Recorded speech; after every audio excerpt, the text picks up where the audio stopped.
네. 자, 앞 시간에 우리가 세금 계산서 제도까지 정리해봤고요. 영수증이라는 것을 한번 알아보도록 하겠습니다. 세금 계산서를 발급할 수 없는 과세 사업자들이 있죠. 예, 바로 4,800만 원 이하에 해당되는, 미만에 해당이 되는 간이과세자 이런 분들은 영수증을 발급을 합니다. 세금 계산서 대신에. 자, 그런 때에 그 간이과세자 아닌 사업자라 하더라도 영수증 발급이 가능한 사업자들이 있어요. 자, 그러면 여기서 말하는 영수증이란 무엇인가? 영수증은 공급받는 자의 등록번호와 부가가치세액을 별도로 구분하여 기재하지 않는 거래증빙입니다. 그러니까 공급받는 자의 이름만 기입을 하지, 공급받는 자가 사업자 번호가 몇 번이고 부가가치세액은 얼마다 이런 걸 기입하는 그 항목이 없죠. 그래서 우리가 영수증 여러분들 보셨는지 모르겠는데,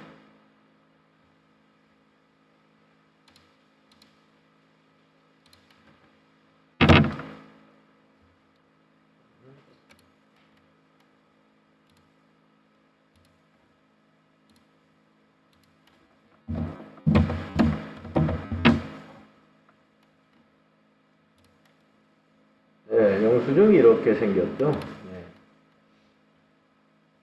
보셨을 거예요, 그렇죠?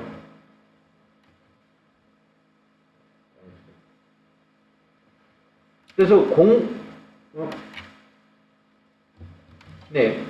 여기 공급자에 대해서는 자세히 나옵니다. 이 공급자, 공급자의 사업자 번호, 상호, 성명, 그다음에 주소, 업체, 종목. 그런데 공급받는 자는 여기 누구누구 귀하 이거밖에 없어요. 이것을 우리가 영수증이라고 합니다. 그리고 이 밑에 보시면 양식에 공급 내역에 품명, 수량, 단가, 금액 이게 있지. 그리고 합계 금액만 있죠. 부가가치세 얼마인지 나와 있지 않죠. 이것을 우리가 영수증, 지금 말하는 영수증이라고 하는 거예요.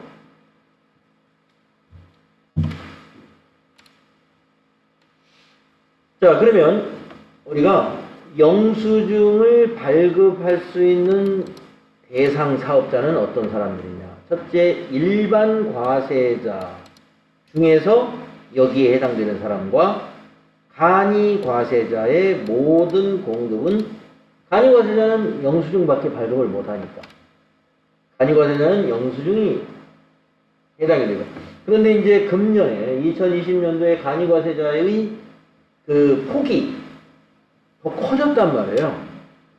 4,800만 원 미만이 아니라 이제 8,000만 원 미만이에요. 그러면 과거에 4,800만 원 초과해서 8,000만 원까지 매출이 있던 회사들은 그동안 세금계산서를 쭉 발급을 해왔었죠. 작년까지. 그럼 올해 갑자기 법이 개정돼서 올해부터는 세금계산서를 발급을 안 하게 되면 어떻게 되겠어요? 도와줄래다가 더 충격을 받을 수가 있습니다. 왜냐하면 세금계산서를 발급해 나가면서 기업체 세금계산서 발급이 가능했기 때문에 대기업을 상대로 해서 이렇게 거래를 할 수가 있는데, 세금계산서 발급을 만약에 못하게 한다. 그러면 세금계산서 발급을 요구하는 기업하고 거래관계를 유지할 수가 없게 되죠. 그렇기 때문에 지금은 이게 좀 바뀌었어요. 우리 이 교재는 금년 초에 나온 교재란 말이죠. 그래서 중간에 이번 2020년도 본 국회에서 이 개정세법이 바뀌었기 때문에 간이과세자에 대한 기준도 그때 바뀌었습니다.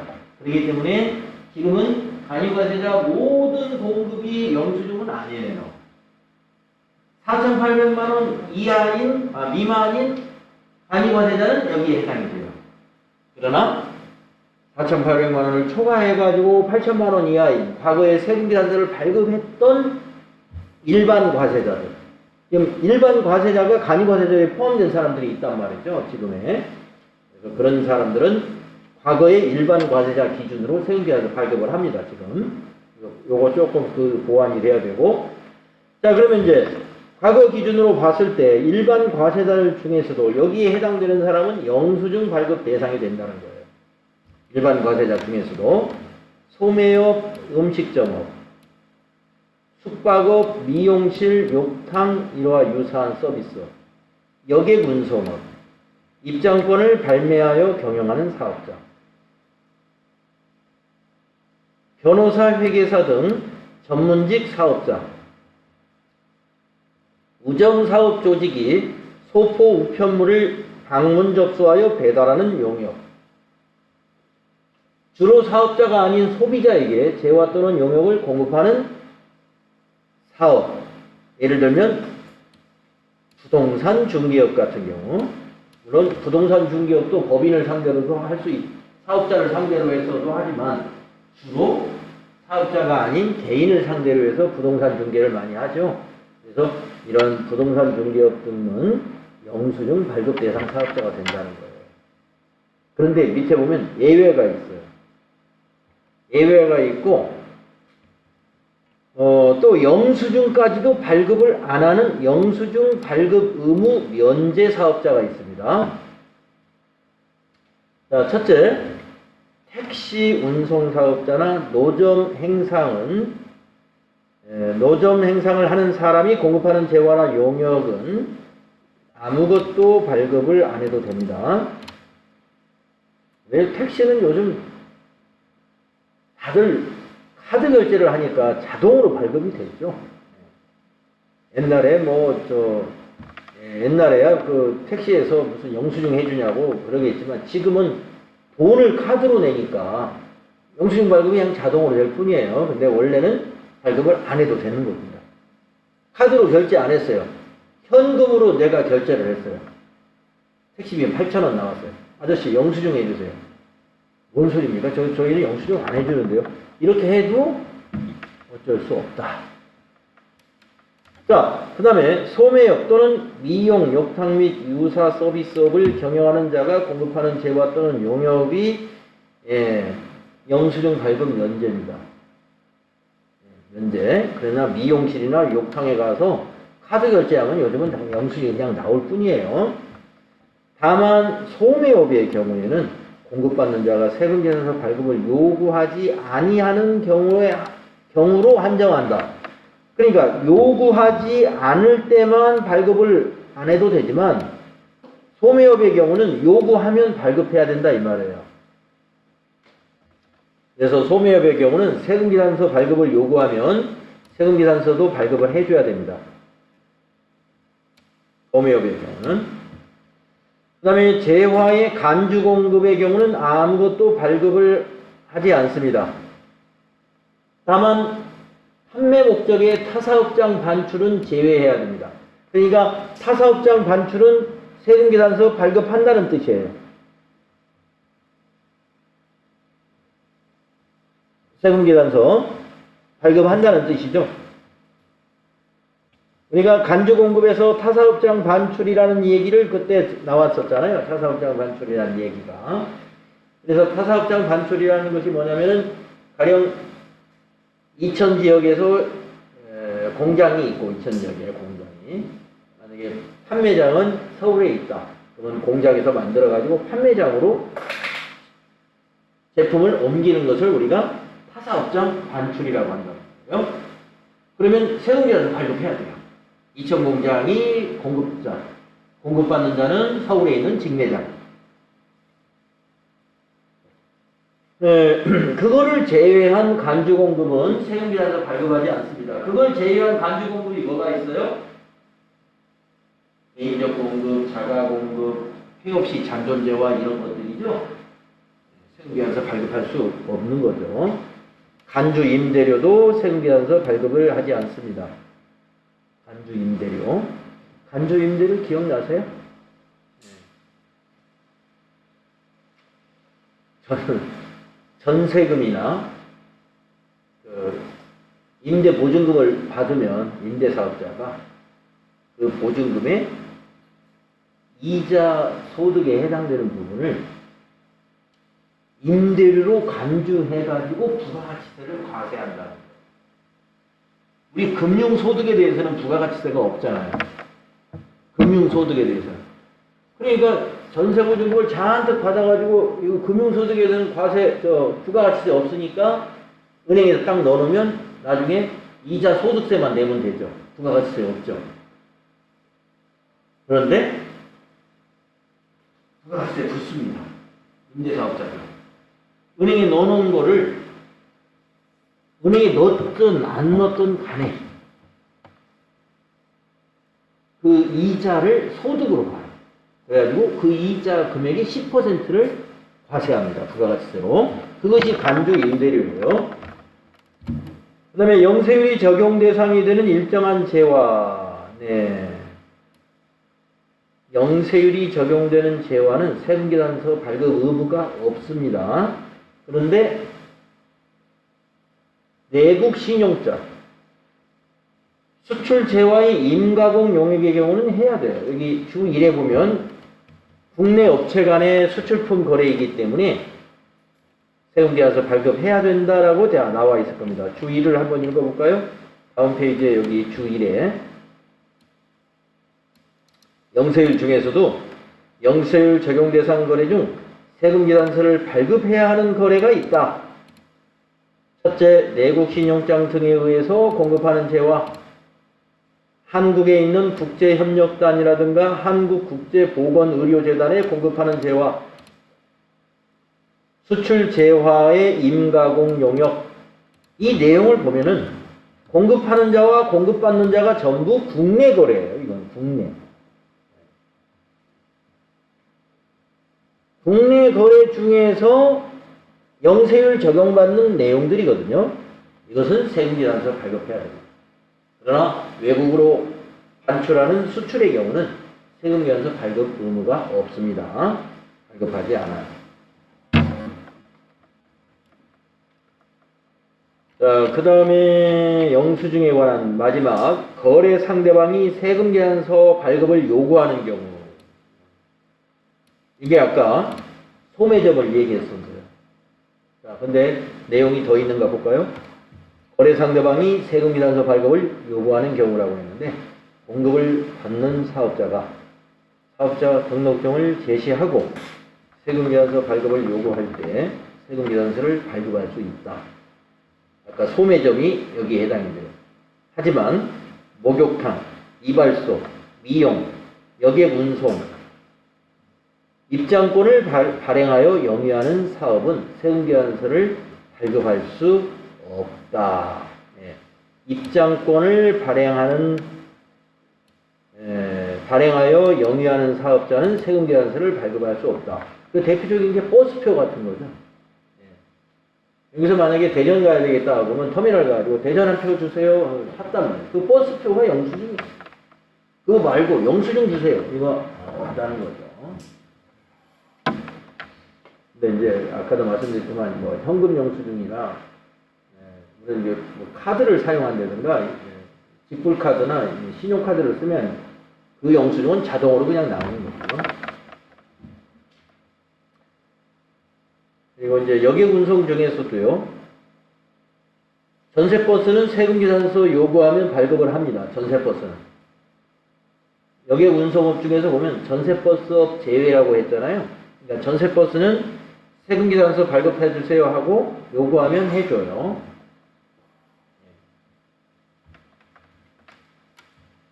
자, 그래서 영수증 제도까지 알아봤는데요. 영수증에 대해서는 FAT 1급에서는 좀 나올지 모르겠는데 TAT 2급에서는 잘 안 나오는 것 같습니다만은 그래도 뭐 내용 어떤 내용인지 우리가 기억을 해둘 필요가 있습니다. 자, 이제 5절이 끝나고 6절 신고와 납부. 신고와 납부로 한번 넘어가 볼까요? 문제풀이는 아예 부가가치세 이론 다 끝나고 한꺼번에 뒤에서 풀죠.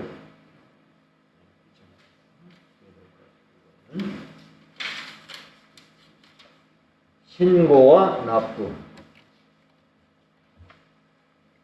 자, 이미 여러분들 예정신고 제도가 있다는 거 알고 계시죠?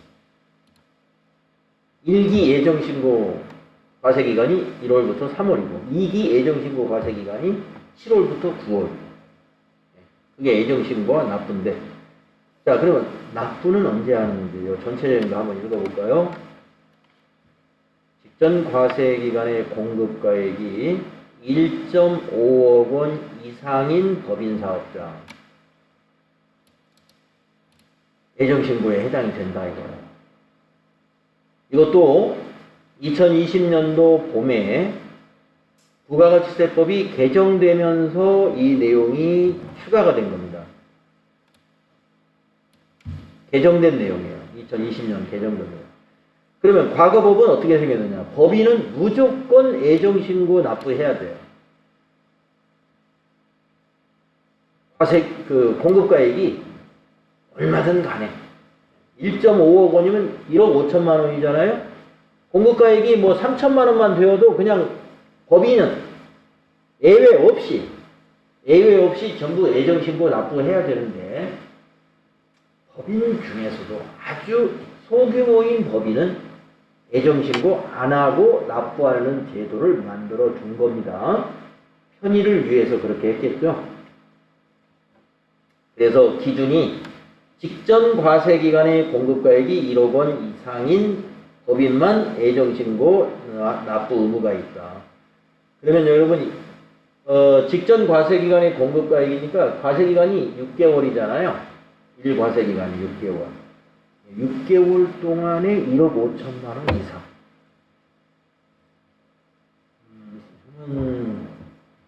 한 달에 3천만 원씩 매출을 하면은 6, 3, 18, 1억 8천인가요? 2천만 원씩 하면 1억 2천밖에 안 되죠. 그러니까 월 매출액이 한 2천만 원 정도밖에 안 되는 법인이다. 그러면 부가가치세 예정신고에 해당이 안 된다고 보시면 돼요. 개인사업자처럼 확정신고만 하면 돼요. 6개월씩 묶어서. 그런데 한 3천만 원 이상이 된다. 그러면 6, 3, 18 벌써 1억 8천이죠. 1억 8천 된다. 그러면 옛날 기준으로 그대로 하면 됩니다. 예정신고 납부합니다. 법인사업자는 예정신고 기간이 끝난 후 25일 이내에 신고기간에 대한 과세표준과 납부세액을 또는 환급세액을 납세지 관할 세무서장에 신고하고 해당 신고기간에 납부세액도 납부를 해야 합니다. 과세기간 끝나고 25일 이내에. 그러니까 지금 10월 25일이 얼마 안 남았죠? 10월 25일이 바로 2기 예정신고 마감하고 납부하는 날이에요. 25일 날이 일요일이기 때문에 하루 연장이 될 겁니다. 26일 월요일까지. 그 다음에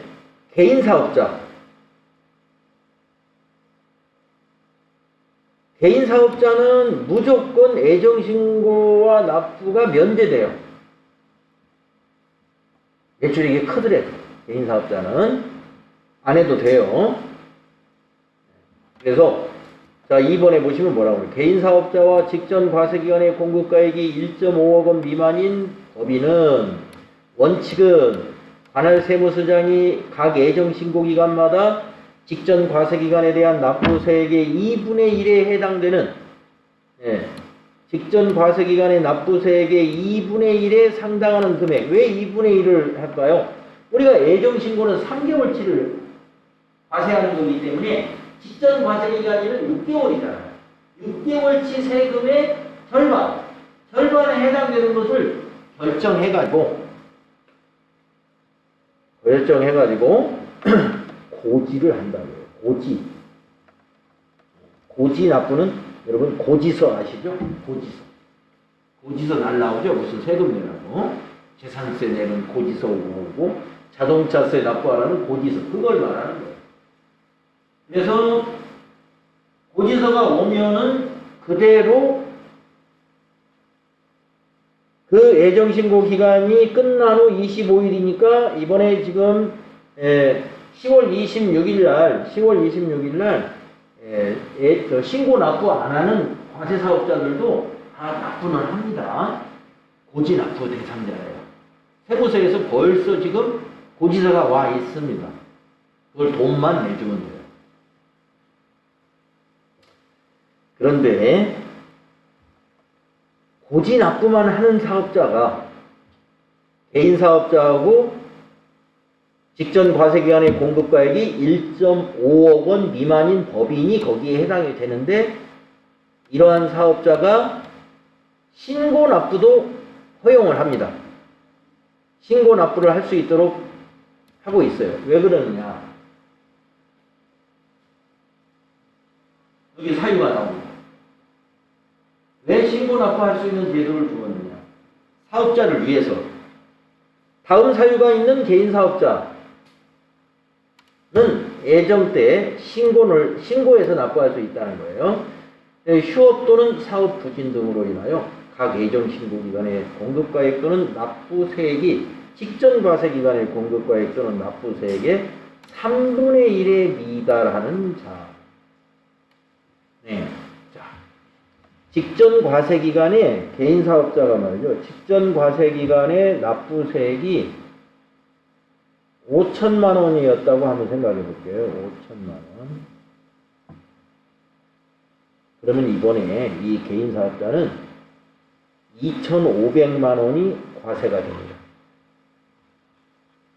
직전 과세기간이 6개월치니까 5천만 원이면 2분의 1에 해당되는 2,500만 원짜리 부가가치세 고지서가 날라올 거예요. 그러면 이제 10월 20일까지 내면 되는데, 우리가 이번에 코로나 사태로 인해서 7, 8, 9월 달에 영업이 너무 안 됐어요. 그래서 직전 과세 기간의 공급가액의 3분의 1도 안 돼요. 3분의 1. 그러면 절반도 안 되는 거잖아요. 3분의 1. 그래서 절반이 되면 이거 딱 내면 맞잖아요. 절반이 되면 딱 내면. 그런데 3분의 1도 안 돼. 3분의 1이 미만이면 이거보다 훨씬 작게 내야 되잖아요. 그래서 그때는 실적을 신고해가지고 납부할 수 있다. 그 다음에 그런 경우도 있고, 각 예정신고 기간분에 대하여 조기 환급을 받으려는 자도 신고 납부하는 겁니다. 조기 환급. 우리가 부가가치세는 매출세액에서 매입세액을 빼가지고 납부를 하는 건데, 매입세액이 더 많아요. 그건 이제 올해 이번 달에 이번 과세기간에 신규 투자를 많이 했어요. 공장을 새로 지었다든가 이런 기계를 전반적으로 새로 이렇게 바꿔치기를 했다든가 그러면은 재투자 같은 걸 하면은 이제 매입세액이 굉장히 커지죠.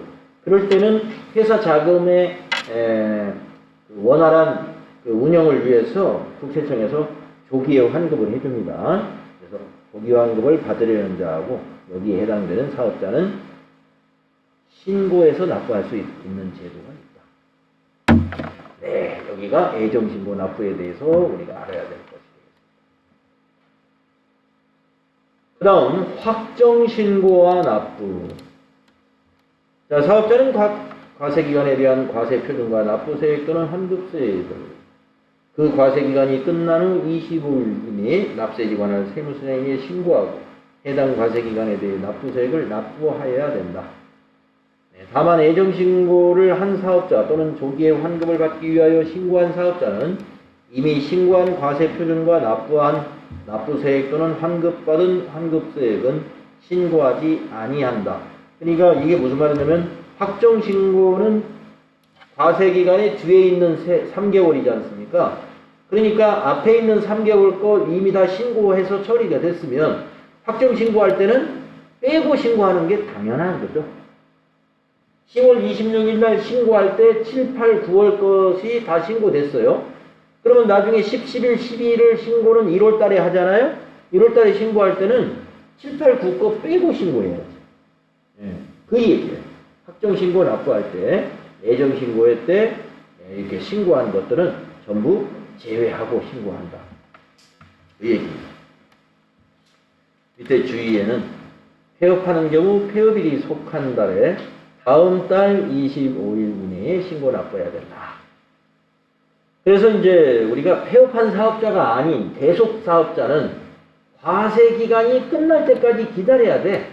과세 기간이 끝나고 25일 이내에 납세지 관할 세무서장에게 신고 납부를 하면 됩니다. 과세 기간 끝나고. 하지만 폐업한 자는 과세 기간 끝날 때까지 기다리면 안 돼요. 폐업일이 속한 달 다음 달 25일 신고 납부해야 돼요.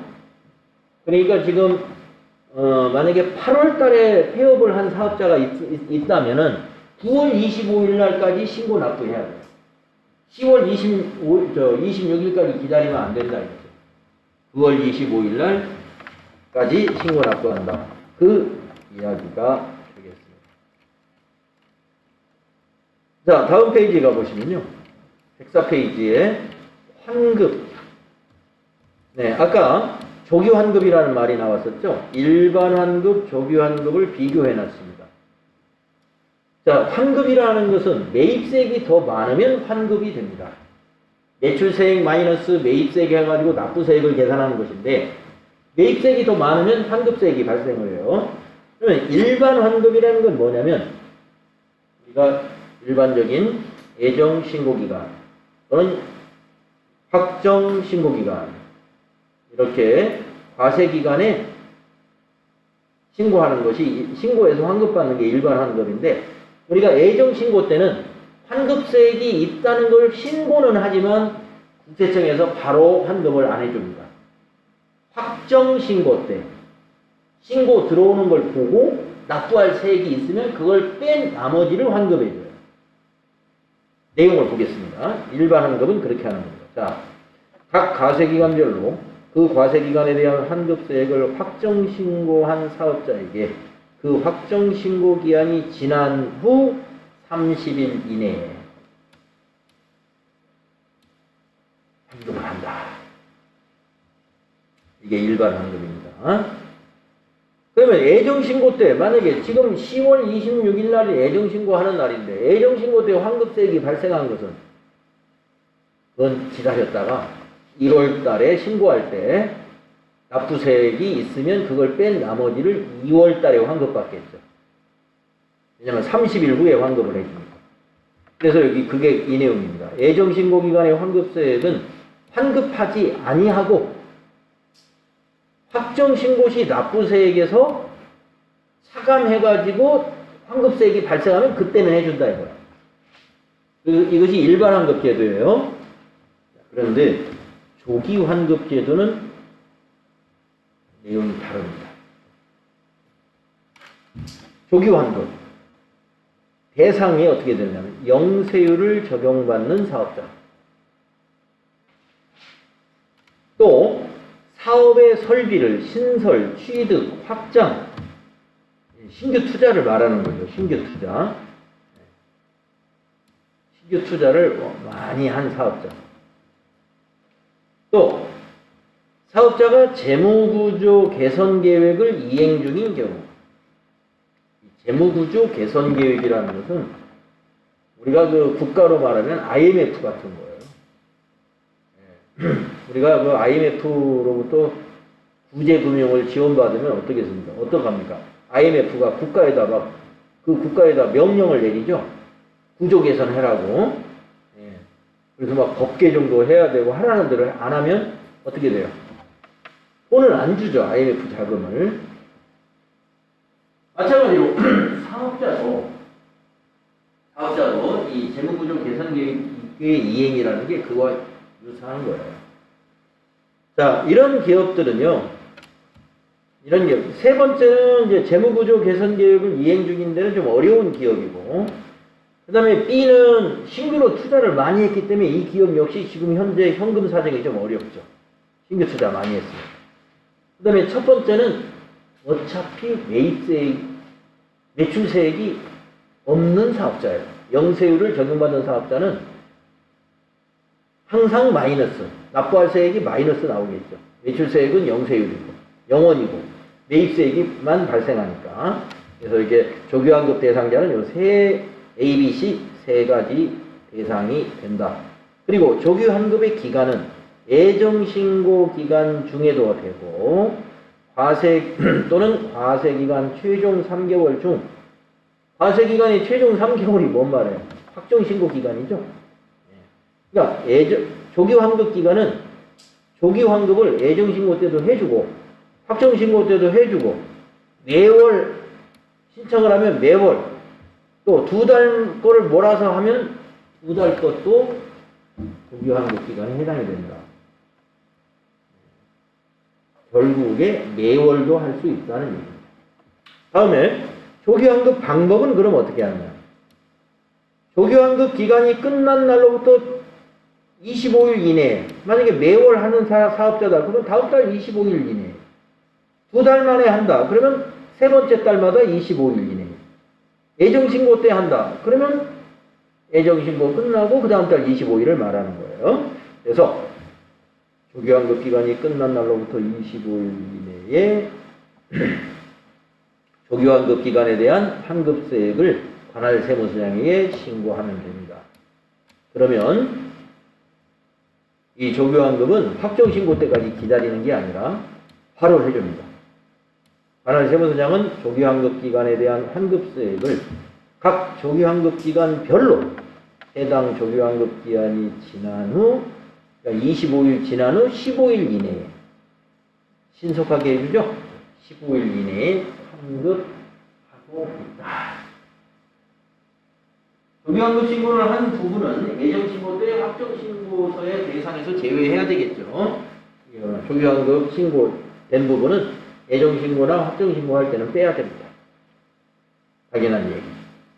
그래서 여기서 숫자가 중요한데 조기환급은 15일 내에 받는다. 일반 환급은 30일 내에 환급받는다. 이 숫자를 좀 기억을 해둘 필요가 있어요. 일반 환급 30일, 조기환급 15일. 이론 문제. 사지선다로 나올 때, 조기환급 신규 기간이 지난 후 20일 이내에 환급을 해야 한다. 이렇게 나오면 좀 틀렸어요. 15일. 여기에 절반. 일반 환급의 딱 절반이에요. 절반. 기억하시고. 네, 그 다음에 이제 이 부가가치세 관련해서 가산세 제도가 있는데요. 가산세 항목이 굉장히 많습니다. 가산세는 이론으로는 시험에 나오는데 TAT 2급에서는 실무로는 안 나옵니다. 실무로는. TAT 1급에 가면 이론과 실무에서 가산세가 다 출제가 되고 있는데요. 아직까지 실무에서는 안 나왔어요. 이론으로만 출제가 되는 셈이고요. 가산세 항목이 굉장히 많기 때문에 이 가산세는 우리가 가산세 계산할 때 이 기준을 찾아보고 계산하면 되잖아요. 그래서 이걸 다 외울 수는 없는 것입니다. 그래서 제가 시험에 그동안 많이 출제됐던 것을 체크해 줄 테니까 그것은 외워두세요. 그동안 시험에서 많이 언급됐던 가산세. 자, 먼저 미등록, 허위등록 가산세가 있어요. 미등록, 허위등록. 뭘 말할까요? 사업자 등록을 말하는 거예요. 그래서 사업자 등록을 개시일로부터 20일 이내에 신청하는 것이 원칙이잖아요. 이 원칙을 지키지 않으면 과세기간 끝나고 확정 신고 기한일까지만 지나서 20일 이내에만 신청하면는 매입세액은 공제해줍니다. 그러나 이 기준을 어긴 사업자는 가산세는 내야 돼요. 매입세 공제를 해줍니다. 그래서 사업을 개시한 날로부터 20일 이내에 등록 신청을 하지 않은 자는 공급가액의 1%. 다음에 허위등록. 허위등록은 뭐예요? 사업자 등록이 자기 명의가 아니라든가, 사업은 홍길동이가 하는데 사업자 등록증 대표자 이름이 박서방으로 되어 있다든가, 이렇게 타인 명의로 사업자 등록을 하거나 이런 경우가 이제 허위 등록이 되는데 이것도 역시 1% 공급가액의 1%.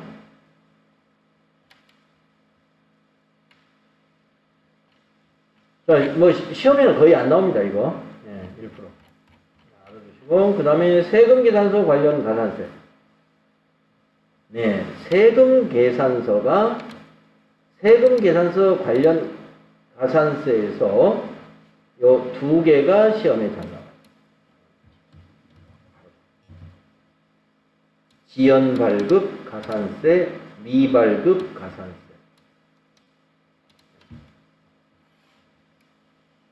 지연 발급 가산세, 미발급 가산세. 요게 주로 많이 나오니까요. 요건 꼭 알아두세요. 그러면 지연 발급의 기준이 뭔지도 알아야 돼요. 지연 발급의 기준.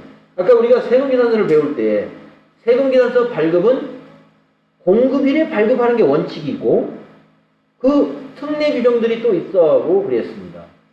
그 중에서 월합계 세금계산서라는 것을 제가 얘기했었죠.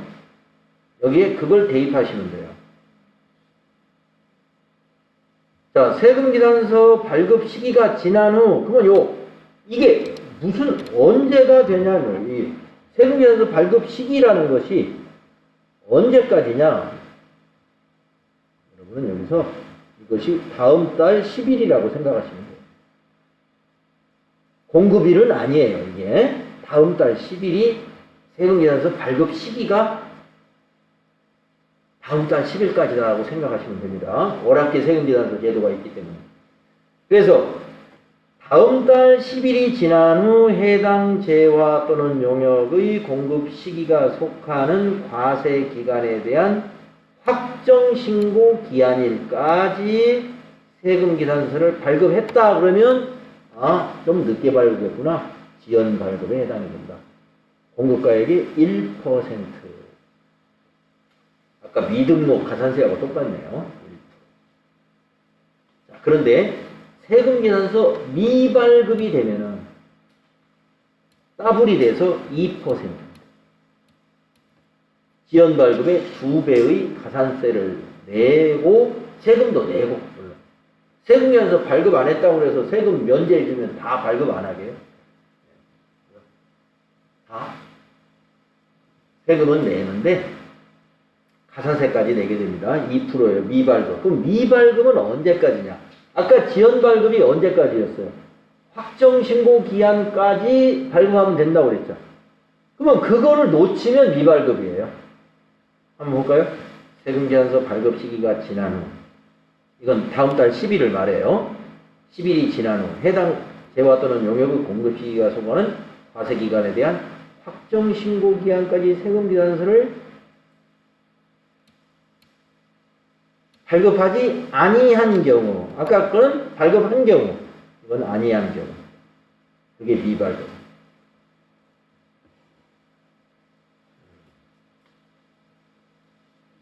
밑에 당구장 표시는 뭔가요? 두 이상의 사업장을 가진 사업자가 자신의 다른 사업장 명의로 세금계산서를 발급한 경우 부과하는 경우는 공급가액이 1%다. 그러니까 둘 이상의 사업장을 가지고 있는데 원래 공급한 사업장에서는 미발급을 했어요. 미발급을. 근데 같은 사업자인데 다른 사업장에서는 발급을 했어요. 그런 경우에는 지연발급하고 똑같이 1%를 예외적으로 적용해 주겠다는 겁니다. 그래서 일반적인 것만 여러분 알아두시고 1%, 2%입니다. 지연발급 1%, 미발급 2%. 동시에 세금계산서의 지연발급은 언제까지 발급하면 지연발급이고 그때까지 발급을 아니하면 미발급이라는 것. 그것은 기간이 언제예요? 확정신고 기한까지. 공급일이 속하는 날에 확정신고 기한까지. 공급일이 속하는 날에 과세기간의 확정신고 기한까지만 세금계산서 발급하면 돼요. 네, 그러면 여러분 만약에 지난달 9월 한 10일쯤 공급을 한 사실이 있는데 아직까지 세금계산서 발급을 아직 안 했다면 지금도 지연 발급 기간에 해당이 돼요. 왜냐? 확정 신고 기간에까지 세금계산서 발급하면 되니까 확정 신고는 언제예요? 9월 공급한 거의 확정 신고 기간은 내년 1월 25일이죠. 내년 1월 25일까지만 세금계산서 발급하면 지연 발급으로 가산세는 1%가 적용된다 이거죠. 이미 지났어요. 이거는 정상 발급은 지났어. 원래는 언제까지 발급해요? 9월 한 10일쯤 공급했다 그러면 10월 5일 날은 발급해야죠. 그것이 세금계산서 발급 시기예요. 다음 달 10일. 지금 오늘은 10월 20일이기 때문에 세금계산서의 발급 시기는 이미 지났습니다. 지금 발급해도 지연 발급. 1월 20일 날, 2021년 1월 20일 날 발급해도 지연 발급. 그런데 1월 30일 날 만약에 발급을 했다. 미발급. 확정 신고 기한까지 발급 못했죠? 미발급. 그렇게 구분하시면 되겠습니다. 자, 그 외에 부실기재 1%, 가공세금계산서, 이건 아주 좀 불량하다 해서요. 가공세금계산서라는 것은 공급을 안 했는데 세금계산서만 발급해 주는 거예요. 3%, 제일 센 겁니다. 가산세 3%는 부가가치세, 가산세 중에서 제일 센 게 3%. 또 그 가공세금계산서를 받은 매입자도 3%. 타인명의, 이것도 2%. 타인명의로. 우리가 공급했는데 다른 사업자 명의로 발급을 했어요. 가공이나 거의 비슷한 거예요. 이것도 그걸 받은 사람도 2%. 그 다음에 과다기재 세금계산서 발급, 그 다음에 과다기재 세금계산서 수치, 모두 과다기재한 금액에 대해서 2%씩. 이렇게 된다는 거 알아주시고요. 그 다음에 매출처별 세금계산서 합계표 가산세가 있는데요. 합계표를 미제출했다. 합계표 부실기재, 합계표 지연제출. 이것도 다 가산세가 되긴 되는데, 이게 세금계산서 합계표나 그 앞에서 세금계산서나 같은 세금계산서 건인데요. 이중으로 가산세를 부과하진 않습니다. 이게 무슨 얘기냐? 그러니까 세금계산서 발급을 안 했으면 세금계산서 합계표도 당연히 안 했겠죠. 부실기재 했거나 미제출했을 거 아니에요? 그러면 이거는 가산세가 0.5%예요. 그러면 저기 지연발급이나 미발급 1% 내고 그 다음에 또 여기 당연히 세금계산서 합계표 안 냈을 테니까 또 0.5%가 또 붙느냐? 동일 건에 대해서 2번 적용은 안 합니다. 그래서 그 중에서 2개 중에서 큰 걸 적용해요. 만약에 이 세금계산서 합계표 관련 가산세가 5%라면은 저기 지연발급 가산세는 적용 안 하고 요 높은 거 5% 적용하는데 이게 다 0.5% 내지는 0.3입니다. 미제출 부실기재가 0.5%. 합계표 지연제출은 0.3%. 그렇기 때문에 이거는 거의 종이 세금계산서인 사람들은 이게 적용이 돼요. 종이 세금계산서 같은 경우는요. 세금계산서를 발급은 했어요. 발급을 했는데 합계표에다 누락시키는 경우가 있어요. 기재하다. 손으로 하니까. 우리 우리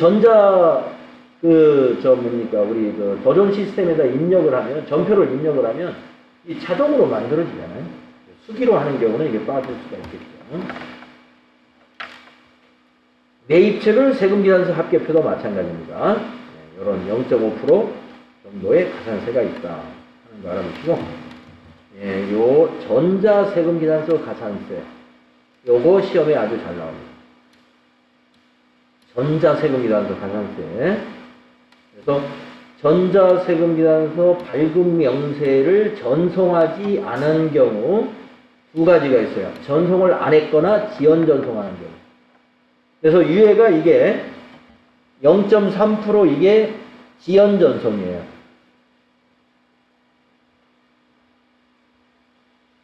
밑에 것이 0.5%죠? 이게 미전송입니다. 이것도 시험에 잘 나오는 내용입니다. 자, 왜 지연 전송은 언제까지 전송하면 지연 전송인지 알아보고 가겠습니다. 자, 여러분 전자세금계산서의 전송은 국세청장에게 공급일 다음 날까지 전송해야 되죠. 그런데 전송 기한이 지났어요. 다음 날이 지나고 재화 또는 용익의 공급 시기가 속하는 과세 기간에 대한 확정 신고 기한까지 국세청장에게 전송을 했다면 아까 세금계산서 지연 발급하고 기준이 똑같죠. 확정 신고 기한까지만 전송하면 지연 전송으로 된다. 세금계산서 지연 발급하고 기준이 똑같아요. 0.3%예요. 0.3%. 세금계산서 가산세하고 전자세금계산서 가산세는 중복이 아니에요. 따로따로 부과가 됩니다. 그러니까 자 저기서 발급을 안 했다. 아니면 지연 발급했다. 지연 발급 가산세에 지연 전송 가산세 같이 붙겠죠. 그 다음에 그 밑에 보시면 이건 미전송이에요. 그래서 확정 신고 기한까지 국세청장이 세금계산서 발급 명세를 전송하지 않았다. 이게 미전송. 그러면 0.5%. 공급가액의 0.5%가 됩니다.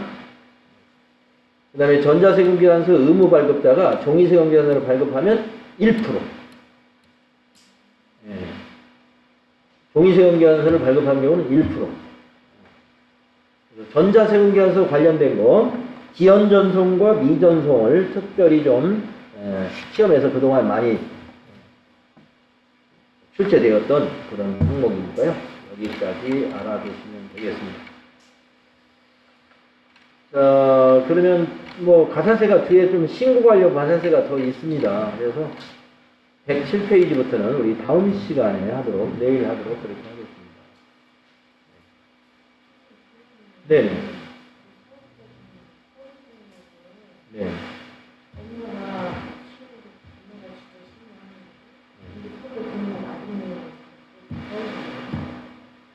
좀 애매하죠? 예. 뭐 그렇게 하는 사업자들이 꽤 많기 때문에. 예. 그거는 이제 실제로 이제 아들이 하는 것처럼 하고 있는 거죠. 허위로 보기 좀 애매할 수가 있습니다.